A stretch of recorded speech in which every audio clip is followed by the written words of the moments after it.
Hey Marissa, good morning. How are you? Good morning. Good morning. Good morning. Hey, we were gonna wait a couple minutes, but I think we'll just go ahead and get started. Start later. All right.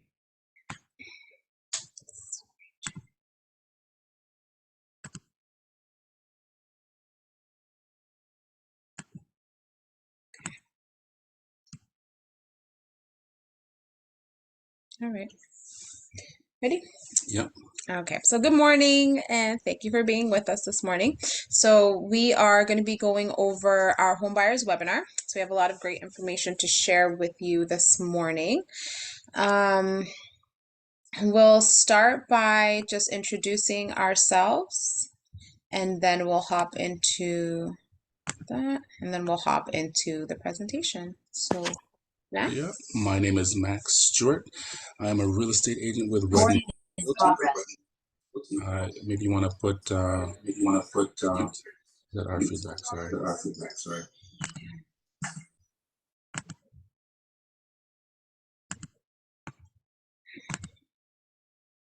Yeah. Sorry about that, guys.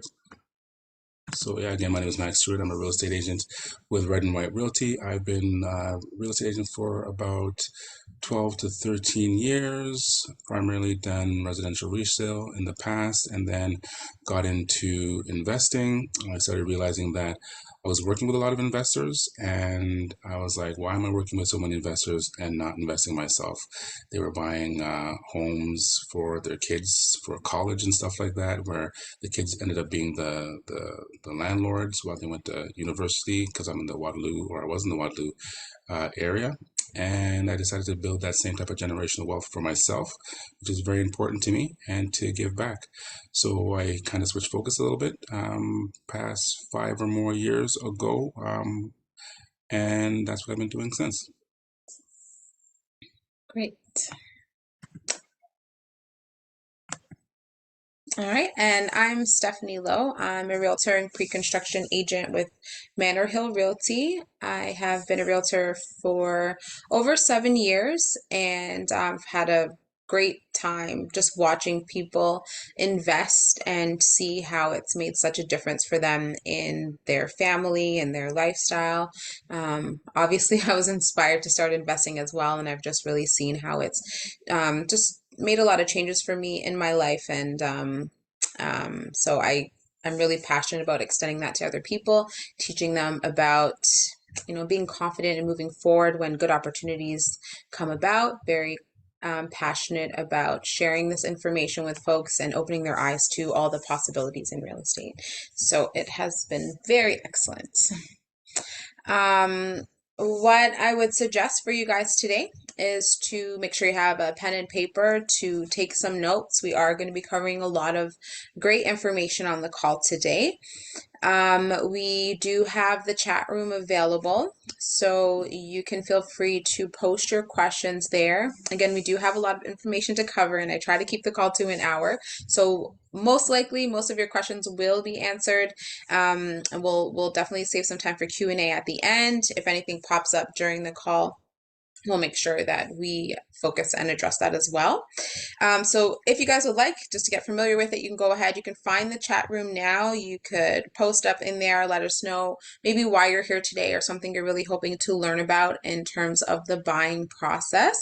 And we will put up our contact information towards the end. And also, let me just hop in there right now.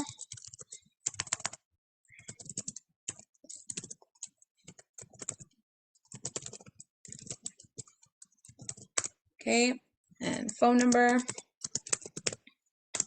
is there. Max, if you want to throw yours in there as well, you can. And you guys can just take note of our contact information and feel free to reach out to us. Trisha, thanks so much for being on the call. Trisha is a mortgage broker. We've been working together for years. She is Trisha Trotter Mortgage, and very, very passionate. She does her lives weekly, just connecting with folks and making sure that they have access to all the information they need to be successful in real estate. estate as well. So your team, the folks that you have around you are very, very important and indicative of how successful you're going to be in through the road of real estate.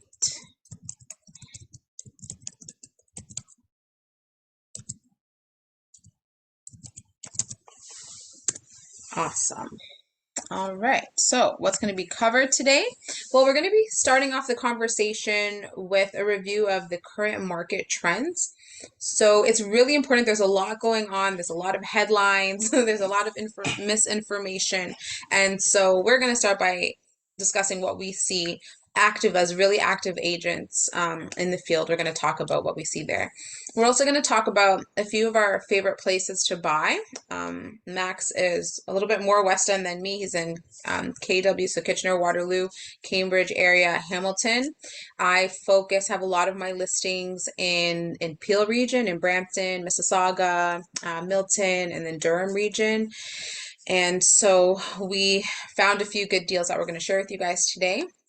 We're going to talk about the 8 steps to home ownership and going to cover a few financing tips. And again, Trisha, thanks for being here. I know that you made yourself available in case any questions pop up.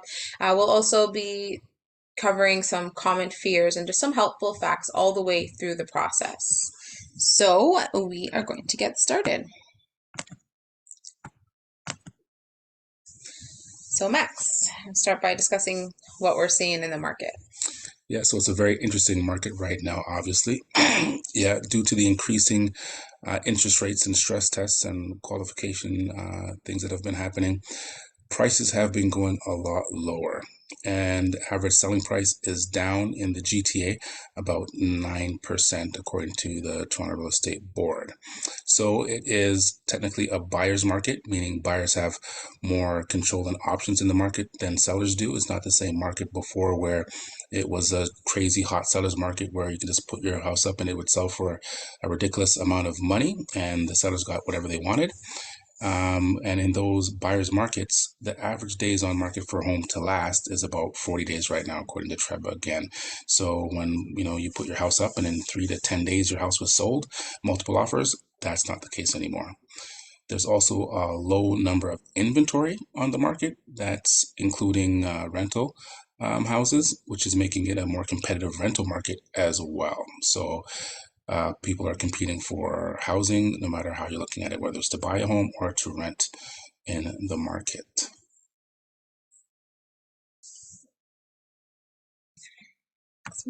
Yeah. Okay, so here are some of our favorite picks.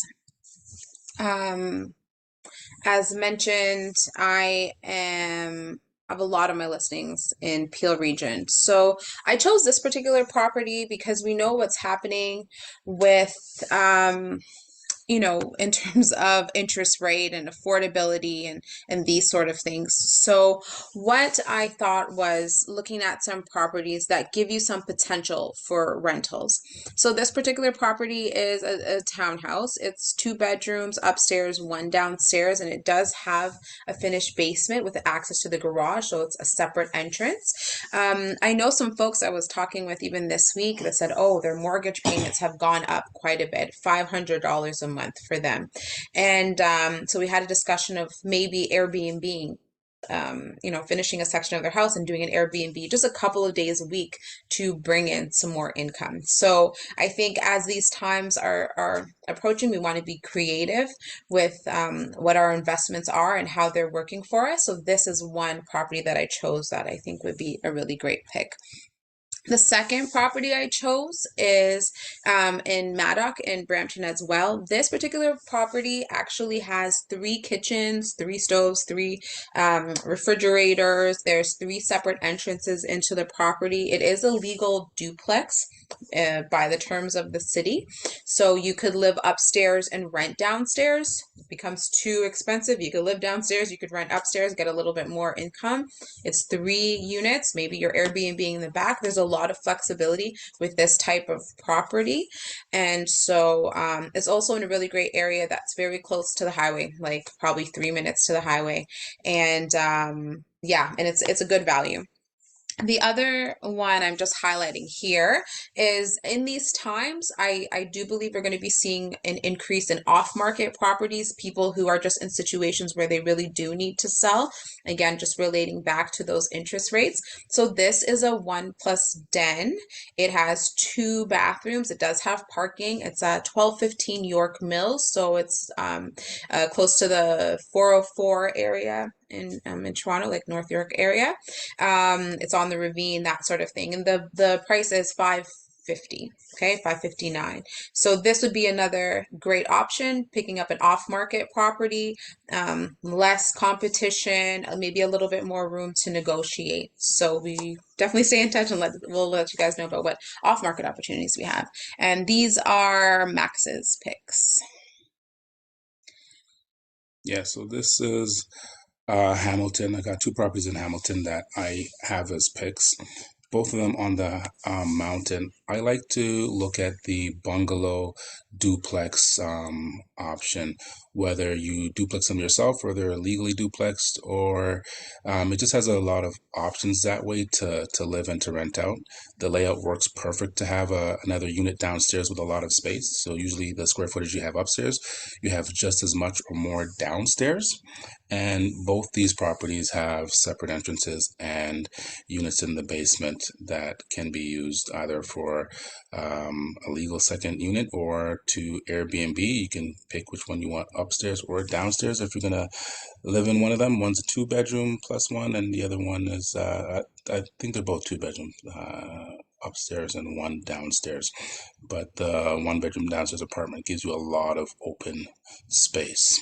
And as you can see, this market right now, whether it be just to qualify for a mortgage and to have an income helper, or it's, your intention going in is to be an investor, it's kind of the scene that we're seeing. If you can tell by both sets of picks that both Stephanie and I have. Okay, I'm gonna pop in the chat quick. That's good. All right, cool. All right. So here's an example of a 30-year mortgage, and we're going to use a price of $500,000 with 10% down and a 4.74% interest rate. Now, to get great interest rates, talk to our mortgage partners and to see how we can help you qualify for that. I'm just using this as an example for a reason you'll see soon. And with 50,000 down, you would have an approximate monthly payment of $2,400. So you would have paid off $400,000 in principal, and you would have paid $450,000 in principal, and about $400,000 in interest payments over the life of that 30-year amortization. So decide to buy. Why rent when you can own? So that example that I used there, if you took that same 30-year fixed rate mortgage, you'd be mortgaging $450,000, and like I said, your monthly payments would be about $2,400, and after that you'd have paid $400,000 in interest. And if you use an annual appreciation rate of 5%, after 30 years, that same home would be worth approximately $2.16 million.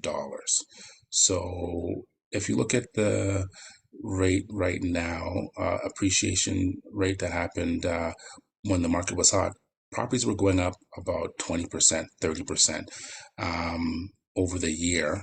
Markets are down right now, obviously. So the good thing about buying in this market is as soon as you do buy, the market appreciation happens right away. We use 5% as a conservative appreciation for inflation because in a regular, stable market, prices for homes do go up about 5% year over year. And that's a safe bet. So if you compare that to renting, or just compare it to paying $2,400 over 30 years, if you were just renting, you would never own the property and you would have paid $865,000, $6,500,000 in rent. And compare that to owning, that's a big difference. So you're just putting money in your landlord's pocket and not in your own pocket, not creating any generational wealth.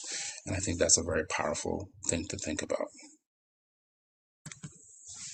Okay, so next we wanted to cover some fears and facts about home buying, some things that we commonly hear people say before they've entered the market. So the first fear is that I can't afford a home right now. And actually, you can't afford not to buy a home right now based on some of those numbers that you see. And we are going to be discussing even like your net worth over time, ownership versus not owning. And it really is a very significant difference. And I will say it's really important to have good connections to the industry experts who truly care about you.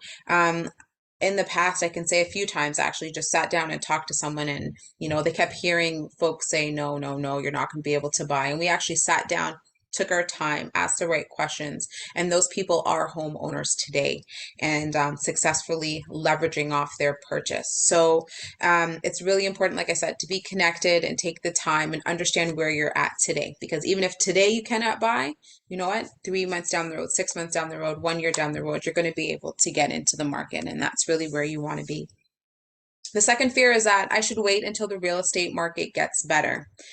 The fact is, there's never a wrong time to buy the right home. When we talk about the year-over-year appreciation of properties, when we talk about the effects of interest rate on values and affordability, I will say from a buyer's perspective right now, when we're looking at the interest rate and we're comparing it to the higher prices we've seen previously, the actual monthly carrying cost is not that different. Okay, so affordability is still a thing. In the face of continued rising interest rates, well, buyer, it's better to secure a lower interest rate that you have available now, because that affordability is going to continue to be a thing. Should interest rates stop increasing and market stabilize a little bit, well, we'd expect a flush of new properties to come into the market, and then we're back into a competitive situation. And over time, we'll see things just swing back into a seller's market again. Because real estate is in high demand in the GTA, it's these outside forces we have impacting. So buyer, when is the best time to buy? Honestly, sooner the better. Take advantage of the difference in prices that we have right now, and some of the other things we're going to discuss.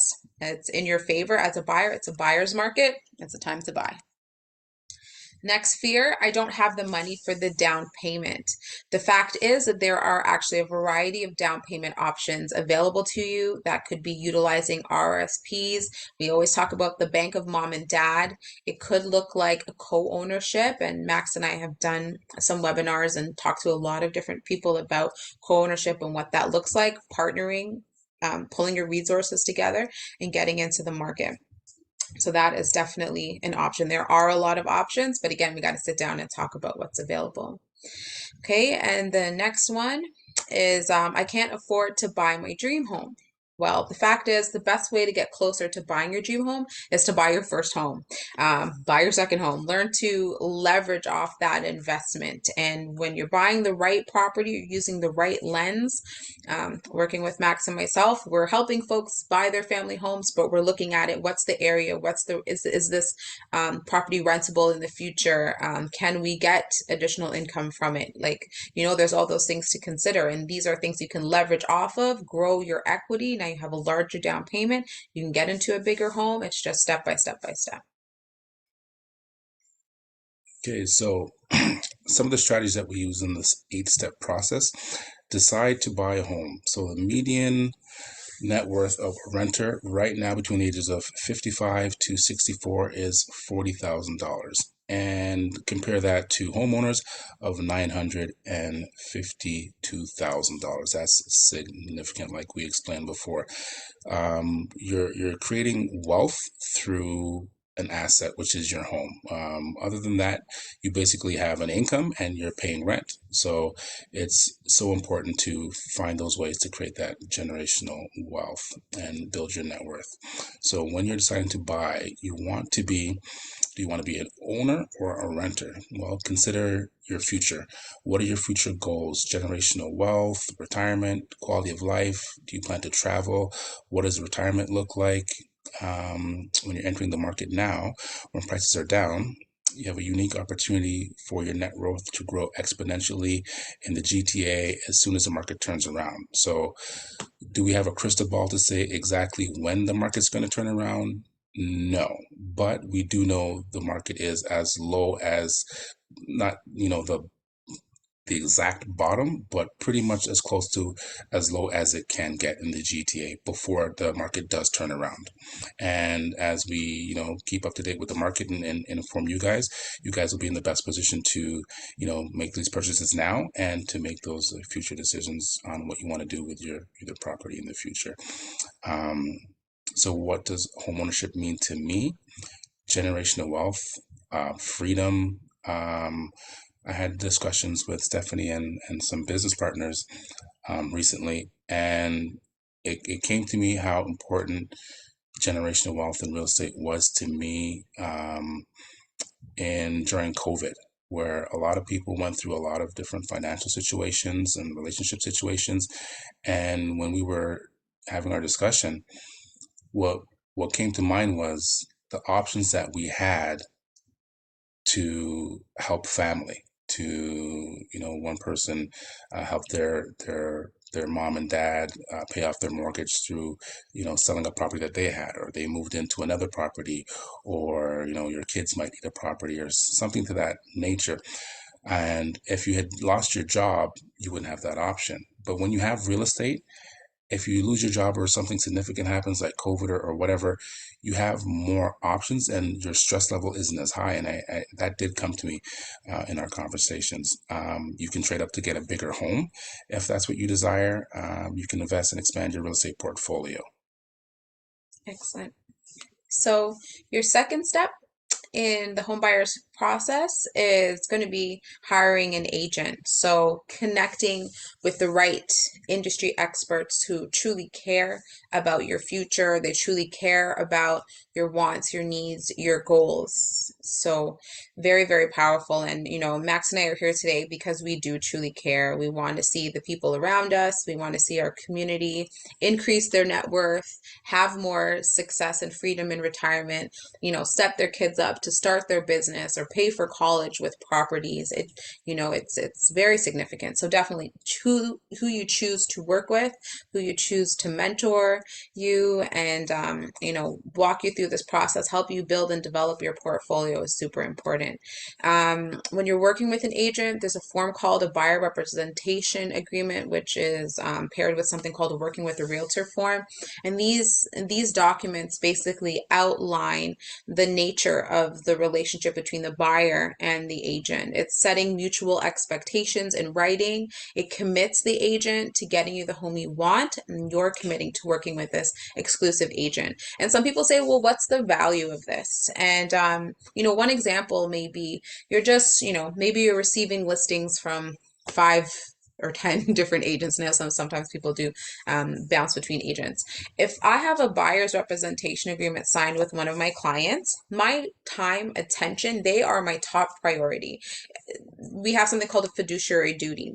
Their needs are more important than my needs. I'm totally focused on them. And if I have a bunch of people I'm sending out stuff to who haven't signed a buyer's rep with me, if I have a good deal, I'm going to bring it to my clients who's committed to working with me. So they're happy, they're successful, and we keep going. I'm not going to give my best stuff to the folks who may or may not, be willing to work with me. You kind of think of that way. It's committing, you're committing, they're committing, and we're able to see success because we're focused in, right?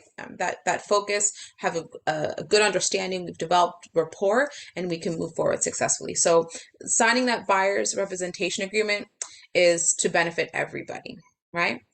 It's very mutual. The next is the real estate agents perform 7 main roles. The first thing is to educate you about the market. So again, we're here, we're doing webinars regularly, actually talking to folks about opportunities in real estate, understanding what's happening on the ground, because we're very active. We're out with our clients, we're studying different markets. We're able to have good conversations with you guys outside of the buzz, outside of some of the headlines. We can, really help to inform you. The next is analyzing your wants and your needs. And there actually is a significant difference between wants and needs.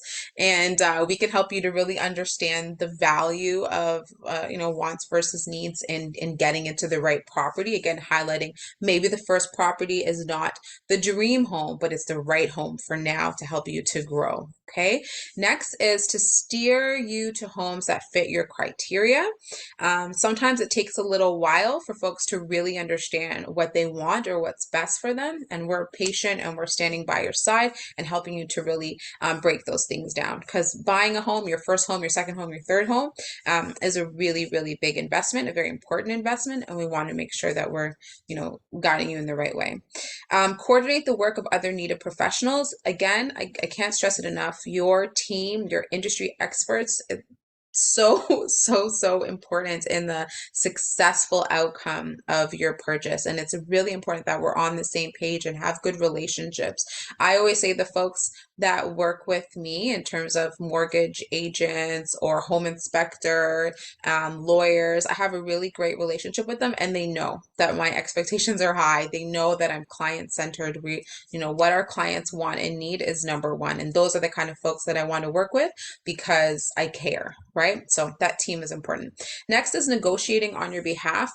Again, a really, really important point. Negotiation skills is super important in choosing the right agent because they're going to be able to sit down and work things out and really pull that deal together to work in your favor as much as possible, looking from all different angles. Really, really important. And it takes some strategy and kind of some creativity sometimes to really pull these deals together. So negotiation is super important. And it goes beyond just the dollar value. There's a lot to consider. Reviewing paperwork and deadlines. Always tell my clients, hey, get ready. We're going to be best friends. I'm going to be talking to you all the time. It's going to be a lot of interaction. The deadlines, timelines, super important. All of the deals are very time sensitive. We are going to talk a little bit about deals later. And it's our job to just kind of keep everything on track. Because if you miss a deadline, a deal can die. And all the work that you guys have been doing could be for naught. All right. The last thing is to help solve problems that may arise. Of course, we want to guide you guys through. We want everything to flow nicely and, go really easy, but sometimes stuff does pop up. I can definitely say that it happens, and it's our job to help navigate that and push through and be diligent to your success. And the right agent is going to be there for you.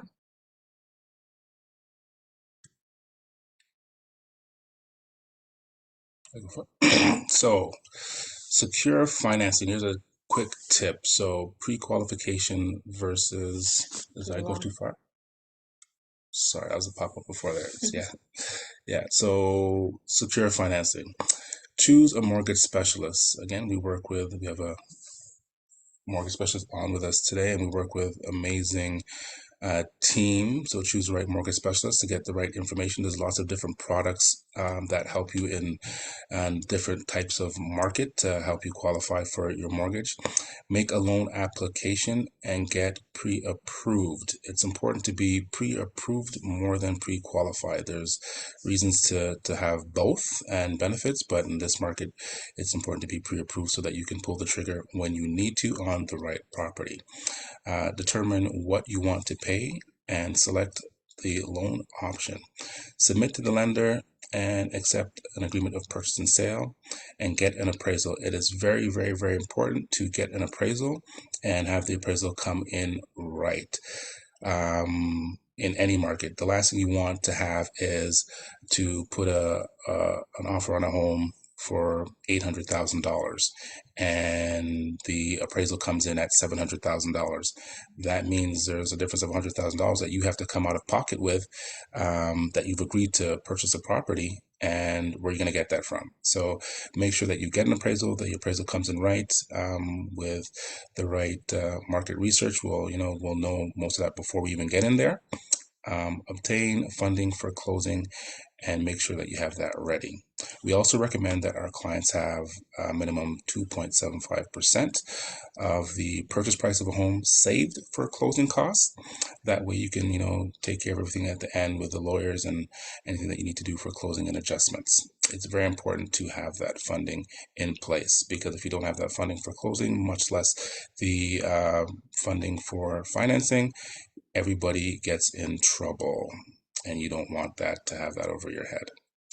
Yeah. And with appraisals, in that market today, like we've seen if it's not done, like pretty much you've got your deal accepted, it should be done at that time. Just because the market has been fluctuating so much, we have seen people run into trouble by delaying that. So again, just really important having the right team, staying on top of things for you guys to be successful. So these are some really important tips. Delaying the appraisal, delaying the funding, interest rates change, and then your credit worthiness changes, and then what you could qualify for changes. And we've seen so much of that in the market. So definitely make sure that you have your funding in place and closing costs. Yes. So here's another tip with some of the mortgage options that you want, guys. So if you're looking to have a lower monthly payment, then the suggestion here is to look at putting more money down. That would affect your monthly carrying cost, or look at the overall purchase price of the property, looking for something that's a little bit more affordable. If what you're looking for is to have a lower down payment, maybe you don't have so much cash on hand, then you're going to look at perhaps securing a second mortgage or a loan, or maybe paying a higher interest rate. Again, maybe it's looking to the bank of mom and dad, looking at how you can coordinate with your community, co-ownership, these kind of things. Maybe someone gives you a certain percentage to help go towards the down payment that you do have, and you're giving them back some sort of interest rate, right? Like some type of loan.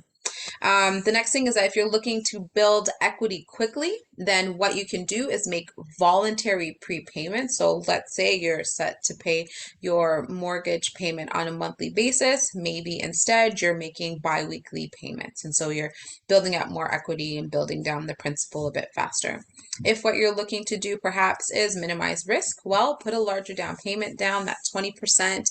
Maybe look at making sure the mortgage is fixed as opposed to variable, for example, a 30-year fixed rate program, and that monthly payment will be stable over, a longer period of time. So those are some things, if you're looking for, you can consider. So we have this principle here, some things to think about. If your lender decides what you can borrow, you really want to keep in mind what you can afford. Just because you have it available doesn't mean that it's necessarily, you want to max out on that approved purchase price, let's say. If your pre-approval letter, in it, make sure that the monthly payments is the amount that you're comfortable paying each month, and you may need to utilize some of those strategies we just shared to make sure that it's within your comfort zone, like, for example, putting more money down, yeah? It's best to spend no more than a third of your gross monthly income on your home payment. This is something we like to keep in mind, and again, just to make sure it's affordable. We don't want to just sell you a home and then you lose it and you can't afford it. So securing financing, the pre-qualifications versus pre-approval, this is a point Max touched on. Basically, your pre-qualification is a rough estimate as to how much you can borrow. We might use a pre-qualification in something like our folks buying pre-construction, where the project is closing 2 or 3 years out. We want to have an idea of where we are today, how much you might be approved for, and you have some time to work on it. But if you're in the market, you're looking at resale, you want to close on something within the next 30, 60, 90 days, a pre-approval is very important. It includes your formal application. You've given all your documents. It's going to lead to getting a commitment from the lender. You have more solid numbers and parameters, and now when you hit the market, you can move with confidence. You're not going to miss out on a deal. You're going to know what you're working with. So that's a tip on pre-qualification versus pre-approvals. Step 4, find your home. Understand what's happening in your local market. Consult with the agents like Stephanie or myself, and what do we see here? Sorry, I can't see that. Example of what we're experiencing in today's market. What do we see in today's market? So we're in a buyer's market right now, and there's going to be understanding the different competing offered standards in a particular market. So there was times where a lot of things were selling over asking, or which still surprisingly is happening in certain markets, right? Yeah. How many days is a home typically on the market in that particular area that you guys are shopping? So there's other variables that we're going to be able to share with you. Like Max is an expert in Hamilton and Kitchener Waterloo. If that's the area you're interested in working with, he's going to help you to understand what's going on there. And we just define our goals and what are they for the long term. Analyze the needs and wants of what you need in the home to live in the immediate. Do you have kids? Do you have parents that are living with you upstairs or downstairs? Or, what are the needs in the immediate? Are you using a part of the home to supplement your income? Are you using part of the home, as an investment? All kinds of different options in terms of what you need in your home right now. All right, so step 5, have you gone through the process? Have you found the right home? Here we are. It's time to make an offer, okay? So there's 3 components to every offer. The first is the price, of course. So we want to reflect and truly understand the market value or price to value of the home, as well as amortized value, and I'll explain that to you guys. So let's say we're in the market, we've looked at 5 houses, and we found a few that you're thinking, yeah, you want to put an offer on. We look at the market value. Let's say the house is selling for $550, but you feel like you don't want to spend $1 over $450 for this home. Well, realistically, that's probably not the home for you. You're not finding the value in that particular property. And so maybe we need to shift our attention to something else, right? Now, there's a point of negotiation. Yeah, we can try to get that $50,000, $20,000, $10,000 off, depending on the type of market we're in. But what we also want to help the client realize with the price is that you as the buyer, let's say they want to sell for $550, you want to buy for $520, and we're trying to find the midpoint. If you went up to $530, that extra $10K amortized, like spread out over that 30-year term, whatever it is not going to significantly affect your monthly payment or affordability for that property. Whereas that extra $10K to the seller can make a huge difference and could help you lock in the property. If it's something you really love, it's not worth that little shift. Maybe it comes out to be an extra $50, $100 or something like that on your monthly payment to secure the home you really want. So that price is a really big discussion for a buyer, and we're here to educate you and make sure you're solid there. The next thing is the terms. So again, you've signed the buyer's rep. We have a fiduciary duty to you. Your interests, things that you care about, the health of the home and whatnot. These are terms that we negotiate within the offer. So there's 6 basic categories that address things regarding timing and financial considerations. We're looking at when is closing, when is the lawyer going to do the title search, like making sure the home is free of any liens and things like that, so that when you get the property, you're receiving it free and clear. We have timing just in terms of responding back and forth to an offer, and we want to make sure that works. Financial considerations would, of course, be the deposit, how much you're putting down, of course, your purchase price. And there's going to be other things we're looking at in terms of contingencies. So what are the conditions that you can back out of a particular deal on? I always, look for, has the property been stigmatized in any way that could affect the value, the resale value? What is the right to have a home inspection, the right to have financing. In today's buyer's market, you guys are in a great position where we can really push on some of these conditions.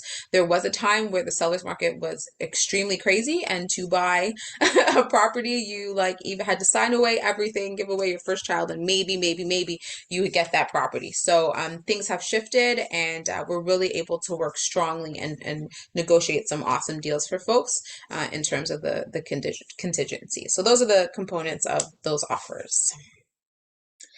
Some viewing tips. When we're going through the property, you guys as buyers, you are going to have kind of a different view. Yeah.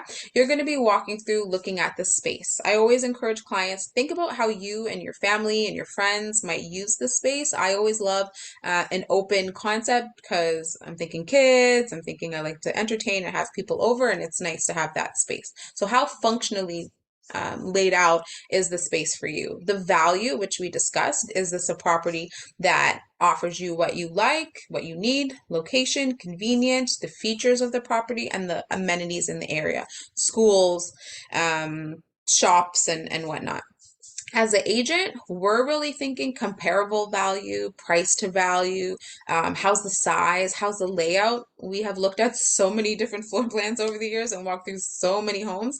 We're definitely able to give you some advice and feedback on this.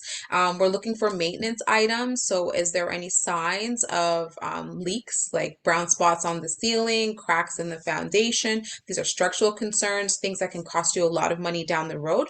So we're not home inspectors, but we're looking so that we can help to piece together maybe negotiating tips with our offer, but also maintenance tips that could, kind of cost you down the road. So those are some tips when you guys are viewing and walking through the property. So, step 6, perform the due diligence. Complete a property inspection and expose any structural or hidden issues. So again, it is an awesome market for buyers that you can actually get your home inspections done. Sometimes you before you couldn't get a home inspection at all. You'd go in without an inspection, go down without financing, and you'd pray that you get the property. But now you can get a home inspection report, and in that report you can see a lot of stuff that's minor stuff and stuff that's major stuff, and the stuff that you usually gotta worry about is the major stuff, stuff that's going to cost a lot of money to repair or going to cause major problems in the future. The things you need to look out for are things like cracks or crumbling in the foundation, cracks inside the houses near the windowsills where there's been some shifting and some settling. You might see a crack by the window, but really it's something in the foundation that's a bigger problem. Water stains in the ceiling where there's been some leaks from floods in the toilet or floods in the shower, and you might see a water stain in one place, but actually the leak came from somewhere else. It may be from the shingles, and check your shingles. Are they worn? Are there any bubbling or faded spots in your shingles? You could have some faulty boards in your roof or your attic, or a hole somewhere. Some mold issues, right? And black mold, you don't want to have that. You're wondering why you have allergies, or your kids have allergies and you can't figure out. It could be some mold issues that from old water damage that was repaired and you didn't get to see. So it's very important to do your due diligence. Step 7 in the home buyers process is closing. Yay! So there's some pre-closing responsibilities that we're going to have in place. So again, the appraisals need to be done.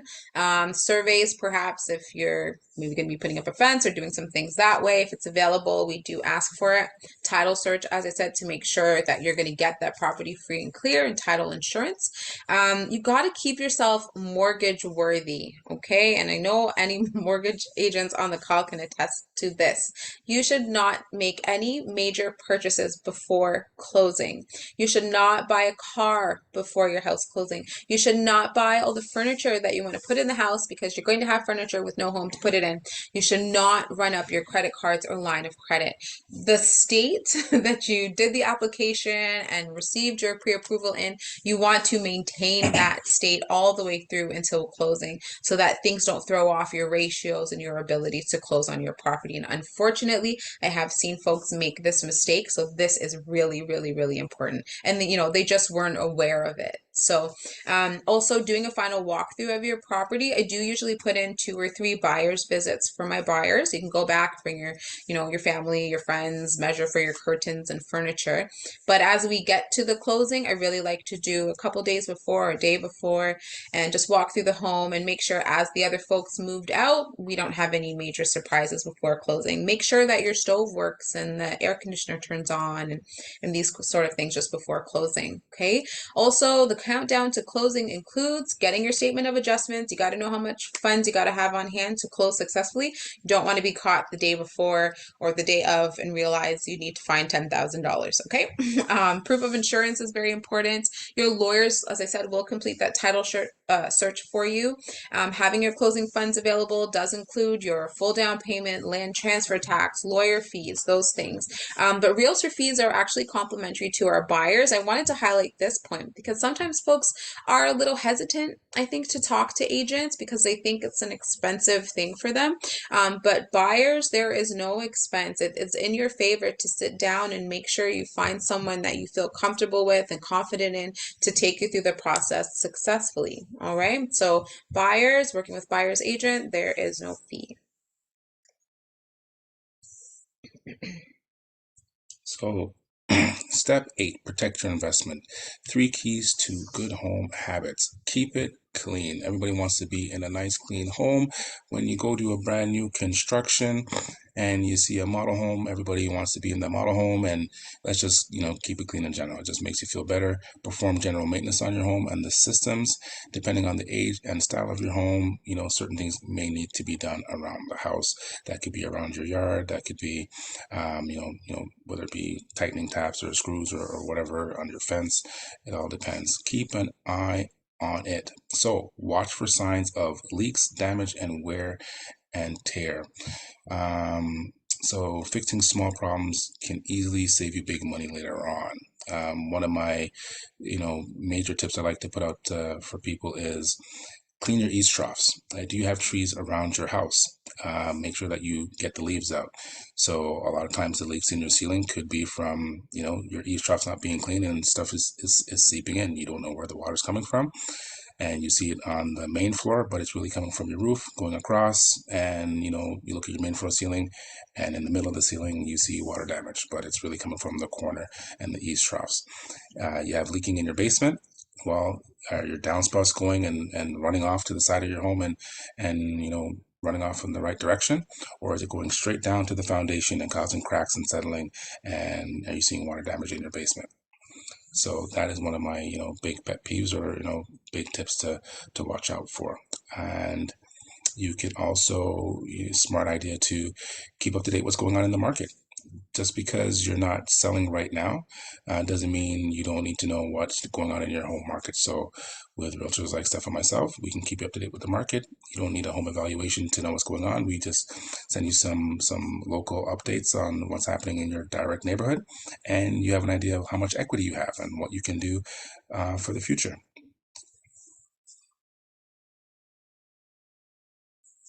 And a tip, keep a file of all your receipts of your repairs. So, not just for getting stuff done and, getting the warranty, but it could also help for selling your home as well. So when you're selling and they see that you've done the work on your home, when you have the receipts and some of the warranties are transferable and stuff like that, it's an odd added selling feature. Mm-hmm. All right, so we are just about at the end of the seminar. We did good. We tried to keep it to an hour, so thank you all for being here. Again, Max and I's contact information is there in the chat, so you can go there, you can grab it. If you wanted a copy, the PDF version of this presentation to have some of the notes to refer back to, or to share with someone who wasn't able to be on the call today, just let us know. Send us a text, WhatsApp, email, get in contact with us. We'll shoot it over to you. Introduce yourself. There's some folks on here we don't know too well. So definitely, if you guys want to sit down and have a coffee, let's connect. Let's talk about your goals. Let's talk about the market, and we're more than happy to help flush some things out for you guys, see where you stand, and see how we can help you. So thanks again for your time. Also, we did mention about off-market properties. If you do want to get on our off-market property list and maybe some hot leads on off-market properties, direct message us again. You can email us or text us, and we'd be happy to let you know when new things come up. We have lots of campaigns for that as well. Yes. Cool. All right. So we have some things upcoming, and we are going to take some more time for Q&A shortly. So this is our webinar next week, Saturday, January the 21st. It's going to be a Zoom call, and it's going to be looking at investment opportunities in the DR. So as Max and I let you guys know at the beginning of the call, is that we not only are in realtors, but we're also investors, all right? We have seen real estate work for so many folks, but like he said, we just had to start doing it for ourselves. And my passion in pre-construction has helped me expand, into markets like Calgary, into Jamaica, into Mexico, and now into the DR, into the Caribbean, and looking at the return on our investment and creating passive income in a powerful way with very affordable properties and some, overcoming some barriers that we kind of face in the GTA market. So if you are interested in learning a little bit more about what's happening in the Dominican Republic, we have units from 109,000, financing is available, return on investment is incredible. You want to create another passive income stream, then please join us, contact us, and we will set you up for the call next Saturday. We previously did a webinar on co-ownership, and we put together and rent-to-own strategies, and we put together some groups. There's been folks coming together investing in real estate. It's been really powerful. So definitely stay connected. Definitely stay connected with us, okay? Just want to thank you guys. All right. So I guess we could get into the Q&A portion. Yeah, if you To guys do have that. any questions. Yeah, so you guys can I guess you can post in the chat, or maybe raise the hand or come off of mute, and we'll be happy to answer some of your questions that you might have. Hi guys. This is True speaking. Hi, I've True. been wondering about Burlington. Do you guys know anything about what's happening in Burlington or in the Halton region? Do you want to talk a little? It's close to Hamilton, It's and close we to can say a Hamilton. little bit of what we've seen there. Well, what specifically are you asking, like in terms of what's happening? I have a friend that recently moved there, and I really liked it just seemed like I had taken a GO train there, and it didn't take that long to get there. I'm not a driver yet, but and then I thought I liked her neighborhood, and she was moving from, let's just say she was moved from the hood and went to Burlington. And even though it was a predominantly white neighborhood, she felt that the neighbors and everyone were quite kind. And she just had a neighbor move in that was also Jamaican descent. So it seems like slowly but surely Black families are moving out there. And I just didn't know. I mean, she's in a rental, like it's almost like a townhome or something, but I just liked the neighborhood and I never even considered it. But I liked the proximity to Toronto. I liked that her layout of her home was quite nice. And I just thought to myself, what is, I know you talked about Hamilton and other areas, but what do you know what the average cost is of, like, let's say a 3-bedroom, detached home? The average cost, it depends on the area, the style. I would have to do a bigger search for you to give you an idea of, maybe a more detailed answer.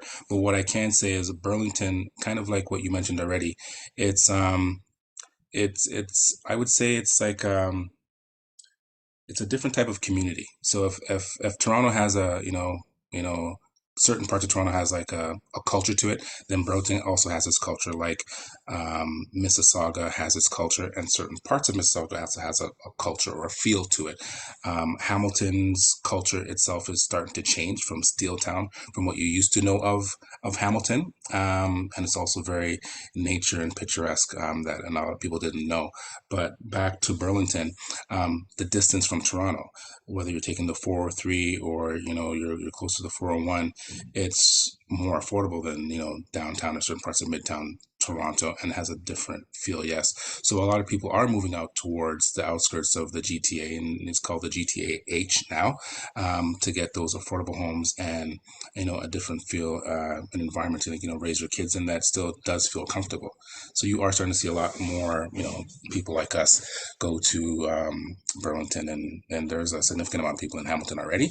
I think Hamilton is kind of like what Brampton used to be back in the 80s to me, since I've been over here.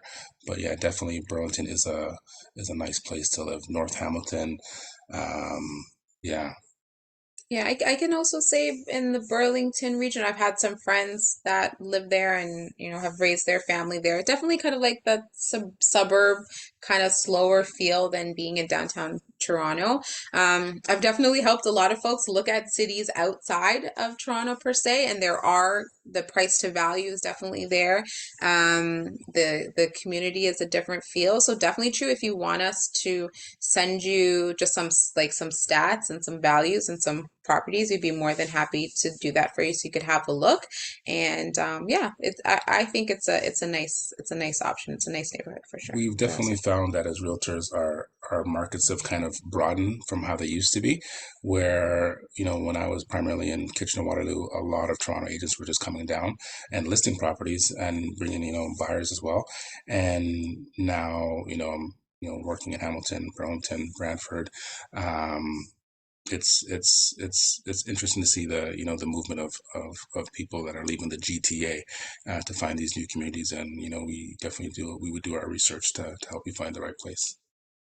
Thank you. Yeah, because what you were saying is so true, because we look at Durham, right? It's like the Mm-hmm. largest proportion of Black homeowners, and we'd never Mm-hmm. thought that would have been the case, Yeah. 10 years ago, right? Yeah. And I love that they've built that community from the ground up, and they've Mm-hmm. claimed, they've staked their claims there, right? So Yeah. Mm-hmm. I can't imagine why we wouldn't be able to do that other places, because yeah, it's I live in downtown Toronto. I'm a renter. I'm a very proud renter because I live within my means.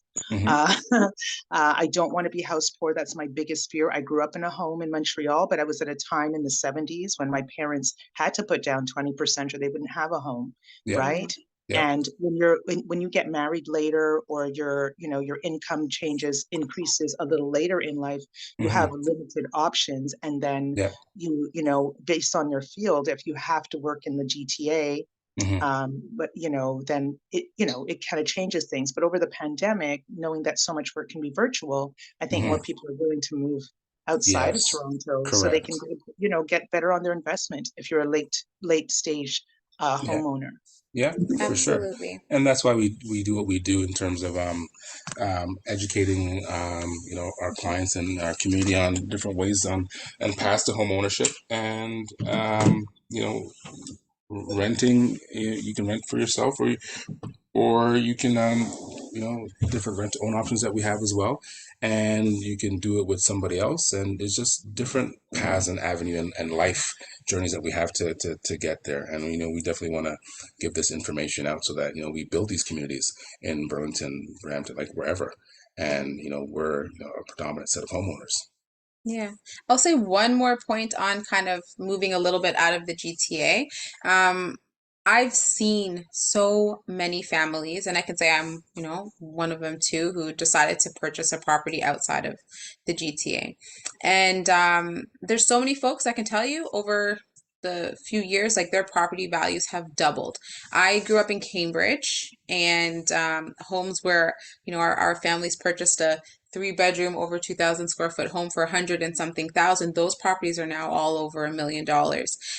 So there's definitely opportunities to look ahead and look at the trends and buy, as we said, kind of with that investor's hat. Yes, it's a family home, but we're thinking long term, and look at the features that are supporting the value of the property in the area. What new GO train stations or new companies are moving in? All these things to help to impact and support the infrastructure of the city. And there's huge value in investing and also creating that leverage point that we kind of talked about. Maybe if it's I'm sure you could very happily move to Burlington and settle in there. It's a wonderful place to be for sure. But if it is somewhere that's maybe a little further than you imagined, you could always move out of the city for a couple of years, let that equity grow, and come back, or buy a property outside of the city, rent it out, let the equity grow, sell it, and That's utilize true. that, right? Yeah, So very there's true. so many different strategies to utilize in real estate. But get in, buy something, let your money work for you. When we talked about that tip at the beginning, again, average net worth of someone 55 to 65 who owns a home. It was over $950,000. The renter average net worth at that same age group is 40K, and they've spent 800 and something thousand dollars in rent over the same period, right? So, and you can Right. rent and invest yeah. differently as well. But if you look at where your wealth is, and like the wealthiest people is always in real estate or natural resources, which is basically another form of real estate, so to speak. And yeah, thanks for everybody who said great presentation. Appreciate you, Yes, thank you. Tanya. Marissa, best bang for your buck, what area? Best bang for your buck generally is outside the GTA, but it also depends on your personal situation and the opportunity. So you may find something closer to the GTA that has a great rental options, or you know, ways to make money off of that property. That's a better bang for your buck compared to somewhere else. So it also depends on the opportunity and the property, but on average, it's going to be outside of the GTA. So there's, people were going to Durham, back in the day. When that gets hot and the prices are up, then you start looking towards, certain parts of maybe Hamilton, Brantford, Ayr, outside that way. But also depends on, are you able to travel, your work, and your personal circumstance? So that is a great question. And if you want more details and ways we can figure out how to help you best, call us directly or we'll reach Yeah. out to you. I really like the opportunities I've been seeing in Hamilton, like Max's picks that he did at the beginning of the call, that ability to duplex a home, whether it's you living upstairs and renting the downstairs, vice versa, or when you're ready to move on, you have a cash flowing property. So I love the opportunities I see in Hamilton. Kitchener, Waterloo area, Cambridge, the prices have gone up, but I still think you can still get some nice price to value. I went pretty far west. I live in Woodstock. I moved out of Brampton and moved to Woodstock, and price to value in homes here are beautiful. So that's definitely a great area. Durham has some good stuff. Those are some of my personal favorite in terms of price to value. All right. Any other questions for us? Anybody else on the call have some questions? In the chat room, if you want to type in.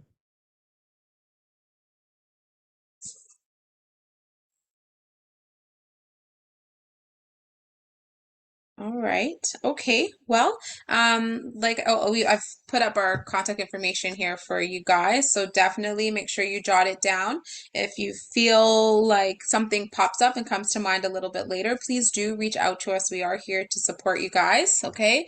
And like I said, continue to watch out for upcoming webinars. We want to keep you guys educated, inspired, and aware of the different opportunities and what's happening in real estate. We really want to make a commitment to making ourselves available for our community this year, and sharing our own successes that we've had and successes of our clients to just inspire you guys and show you that home ownership is definitely possible. It's definitely worthwhile, and it can really have such an impact on your life, your family's life. We want to see you guys do that. So thanks again. And Thanks feel again free for being here. to reach out directly too. We wouldn't mind having a coffee and just giving you guys some information if that's what you want. Have a quick chat to see, get to know more about you if we haven't met you personally, or just to catch up and talk about real estate. Okay, guys. So thank you so Thank much. I you. really appreciate your time. Thank you. You're Have welcome. a great rest of your Saturday. Thank you, everybody. Take care. Thank you, Tamara. Appreciate you.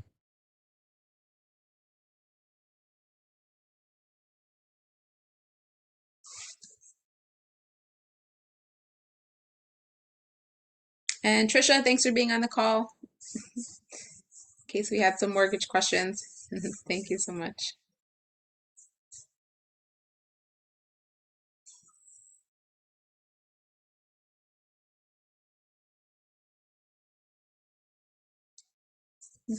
Okay, I'm going to end the call.